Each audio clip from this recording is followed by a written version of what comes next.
Hello friends, আজকে ছিল মেলার সেকেন্ড দিন আর আজ আমি মাকে নিয়ে চলে এসেছি আমাদের গড়বেতা উৎসবে। সন্ধ্যা নামতেই পুরো মেলা এলাকা আলোর রোশনাই আর মানুষের ভিড়ে একদম জমজমাট। মেলায় ঢুকেই দেখি চারিদিকে কত রকমের দোকান, পাঁশকুড়ার চপ থেকে শুরু করে ভেলপুরি, পাঁপড়ি চাট, ফুচকা।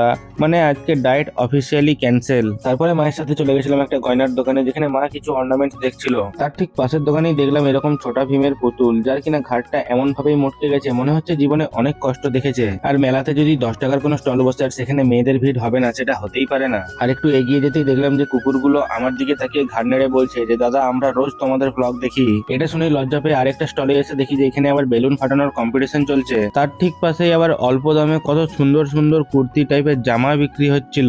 মেলায় প্রায় সব স্টল ঘোরার পরে আমরা চলে এসেছিলাম আচারের দোকানে, আর এখানে একটু আচার টেস্ট করার পরে বাড়ির জন্য কিছুটা নিয়ে নিলাম। সবশেষে মেন স্টেজে এসে দেখি যে এখানে পারিজাত ব্যান্ডের কনসার্ট চলছিল। কয়েকটা সুন্দর সুন্দর গান শুনে আমরা এরপরে বেরিয়ে গেলাম বাড়ির জন্য। তো চলো বন্ধুরা, আজকের মতো এতটাই, দেখা হবে নেক্সট ব্লগে। টাটা।